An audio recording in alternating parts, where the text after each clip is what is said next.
Can I play through? Hello everyone and welcome to Course, where I play courses from coast to coast. This is episode 11 at Meier Lake Resort Disc Golf Course in Hatcher Pass, Alaska, just between Palmer and Wasilla, where I grew up. So this is kind of a return home episode for me. I am practicing the long to long layout, which unfortunately we did not actually play during the tournament because of a weather situation. Hole 1, just throwing my maiden around the corner here. The U-disc showed that this hole was very straight, but it's a little bit more of a dog leg left than it appears on the U-disc. And I'm reaching back for that maiden for the upshot here, and it played as a par 4. I saw during the tournament, U-disc says it's a par 3. No big deal there.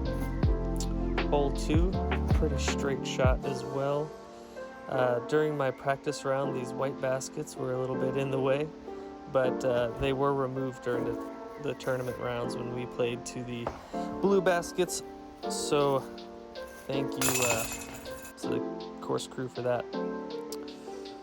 Hole 3, 368 feet. Just throwing a hyzer flip up, trying to drift to the right as much as I can, but I got this one up a little too high.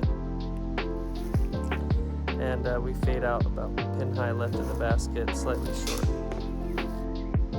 Almost. Hole 4, 436 feet. This one has an interesting shape. I think it's reachable in one off the tee, but I saw it was playing as a par 4 for the tournament, so I threw a mid-range just out to this open area here. And I'm throwing a PA3 down the hill towards this basket that is perched right above the lake. And I take the birdie there, but during the tournament, I found that OB behind the basket there in the water. Hole 5 is 542 feet. I wanted to flip this locust up a little bit more so it would have stayed straighter, but we're just a little bit off to the left and flexing the cedar up to the green. Put it a little bit long. There's a steep ravine down to the lake there, but we stayed safe. Hole 6, 527 feet. We're playing downhill. This whole entire hole is on a ridge. Right side and left side is a treacherous drop off. And we stayed safe on the high right side. Throwing a flex spruce shot here up the hill. Just catch a few branches and get slowed down and maybe circle to range of the blue basket. Safe putt up the hill, but easy 4. Hole 7 is a downhill, kind of hyzer dogleg left. A really difficult shot shape though with the way the trees line up down there.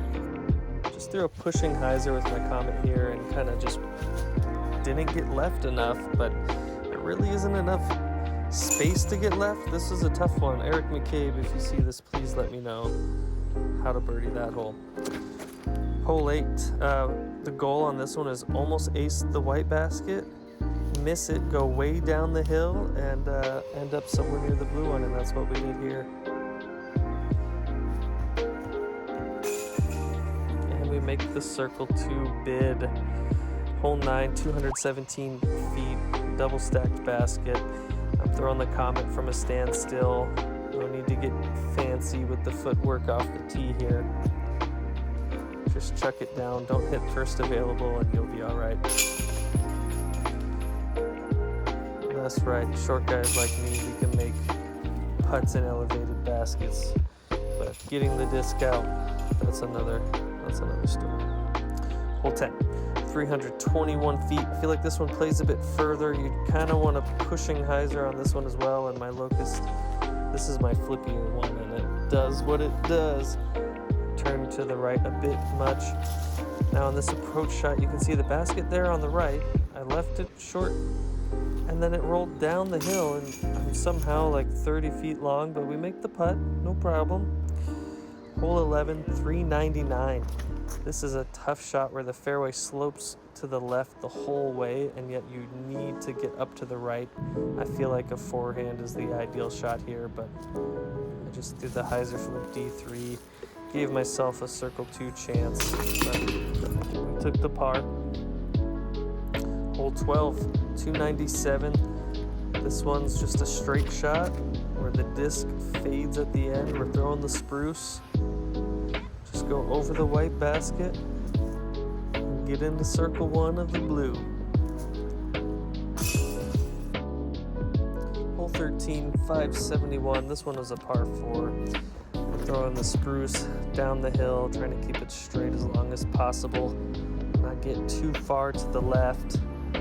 We're ending up in this kind of crop circle area down here, just chucking the west side discs maiden up under the basket for an easy 3.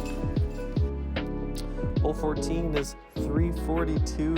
This one's quite uphill, and then it goes back down to the left after you crest it. The ceiling's a little bit low, so getting the height on this one is tough, but we get close to the white basket again and have a slight look for birdie on the blue, but easy par. Hole 15, this is an amazing hole, way downhill. I feel like 80 to 100 feet of elevation drop, so I'm throwing something flippy, letting it drift to the right and let the elevation take me back to the left. Still ended up a bit short, so we have a simple approach for the par. Hole 16, I think it's the signature hole. I'm throwing my locust. We are on an elevated tee pad, and I'm throwing just a hyzer flip up to straight shot through that gap, getting down the hill a little bit just so you can see the basket, which is perched right on the water's edge. Definitely the most beautiful fairway on the course. And that water does get pretty close to the basket right behind that mound there. So you gotta be careful on that approach. Good birdie to get. And thank you to Meier Lake Resort for hosting our Alaska State Championships. And Eric McCabe, thank you for designing such a wonderful course. I'm throwing off of a dock here on hole 17, and I threw my Comet, but I didn't want to put my tripod on the back end of it, so that's why I couldn't get a view of my body throwing off of that there. But we took the birdie, and the final hole, hole 18, 375 feet. Throwing the locust again, just need it to flip up and then fade to the left as it drifts down the hill. We get it pin high, just on the mound, kind of above the basket, and we make that one for bird, finishing at 5 under, which I think is actually more than that, with some of the U-disc holes saying that the par 4s are par 3s, but either way, an amazing round at an amazing property. This was our Sunday afternoon, dreary and wet. This is the FPO state champion, Allison Mabbitt, throwing up on hole 17. Woo-hoo! Shout out to the owners of the property who let me paddle around in the kayak after my round. I caught Jacinto Montez, the MA2 state champion, jumping in, celebrating his win. And here's a sneak peek of my Dream 18 project, which is coming soon. This is Summit Lake at Hatcher Pass. Anyways, thanks for watching, everybody. Like and subscribe if you enjoyed, and let me know where I should go next. All right, guys. I have been 2 metered. Oh no. Oh boy.